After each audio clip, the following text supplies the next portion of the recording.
नमस्कार, माझं नाव प्रणिती. आज आपण बघणार आहोत मस्त झणझणीत अशी होणारी मोड आलेल्या हिरव्या मुगाची भाजी. खूपच झटपट अशी तयार होते ही आणि खायलाही खूपच छान लागते ही. त्यासाठी लागणारं साहित्य पुढीलप्रमाणे: टोमॅटो, 3 ते 4 लसणीच्या पाकळ्या, एक छोटा कांदा, कोथिंबीर, कढीपत्ता आणि हे हिरवे मूग. मस्त 2 दिवस मोड काढून घेतला आहे त्याला. आणि हा मसाला आहे सुक्का मसाला. हा कोकणात जास्त वापरतात. ऑप्शनल आहे, तुम्ही नाही वापरला तरी चालेल. आणि तुम्हाला जर रेसिपी पाहिजे असेल तर मला नक्कीच सांगा, मी नक्कीच अपलोड करीन याची रेसिपी. आता मी इथे 2 चमचे तेल घेतलं आहे. ते व्यवस्थित तापल्यावर त्यात कांदा टाकला आहे. कांदा छानपैकी तेलात परतवून घ्यायचा आहे आणि लगेचच त्यात लसूण आणि कढीपत्ता टाकून घ्यायचा आहे.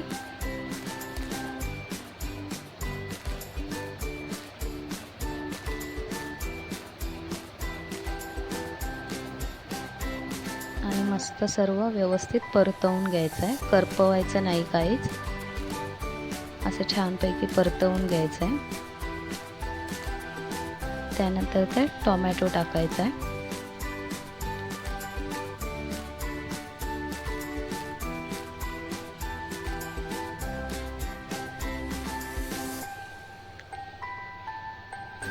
त्यानंतर सर्व व्यवस्थित तेलात परतवून घ्यायचं आहे.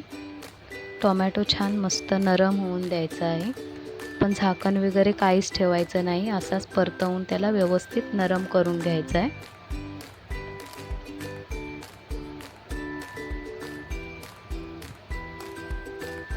हे बघा, टोमॅटो मस्त आपला नरम झाला आहे. बघा, आता त्यात तुम्ही जे वापरत असाल ते सर्व मसाले त्यात टाकून घ्यायचे आहे. तुम्हाला तिखट पाहिजे असेल तर मसाल्याचा थोडा जास्त वापर करा.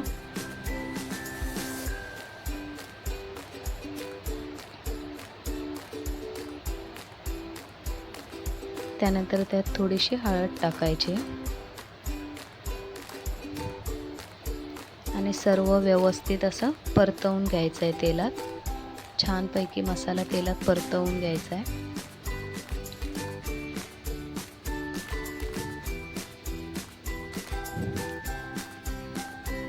आणि त्यात मूग टाकून घ्यायचं आहे.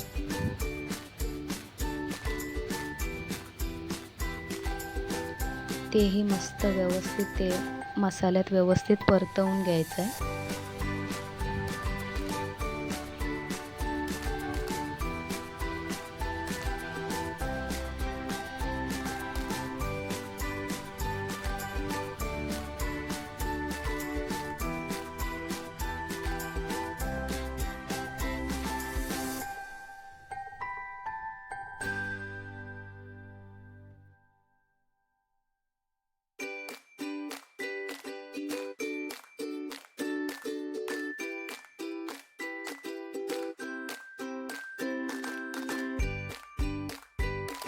असं व्यवस्थित मसाल्यात मिक्स केल्यानंतर त्यात पाणी टाकायचं आहे. जास्तही पाणी टाकायचं नाही आहे, कारण मोड आलेले मूग हे लवकर शिजतात, त्यांना वेळ लागत नाही जास्त.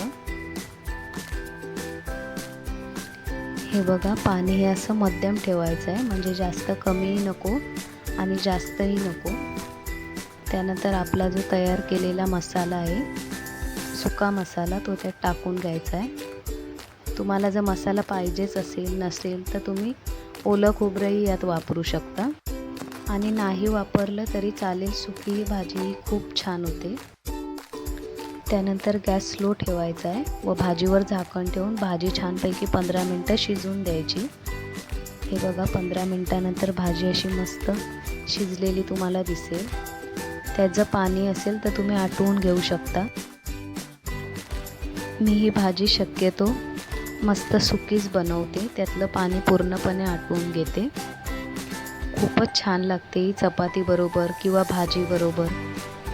असं त्या चवीप्रमाणे मीठ टाकायचं आहे आणि ते अशी छानपैकी परतवून घ्यायची. तुम्ही मुलांना डब्यातही अशी सुकी भाजी करून देऊ शकता. खूपच छान लागते ही भाजी. अशा प्रकारे नक्कीच ट्राय करा तुम्ही. हे बघा, त्यानंतर तुम्ही त्यावर कोथिंबीर टाकू शकता. तीही ऑप्शनल आहे, तुम्हाला पाहिजे असेल तर टाका, नाही टाकली तरी चालेल. अशीचही खूप छान लागते ही भाजी.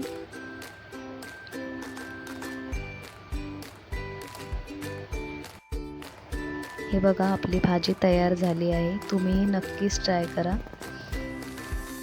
आणि रेसिपी आवडली असेल तर व्हिडिओला एक लाईक नक्कीच करा. पुन्हा भेटूया अशाच एका साध्या सोप्या आणि टेस्टी रेसिपीसह. थँक्यू.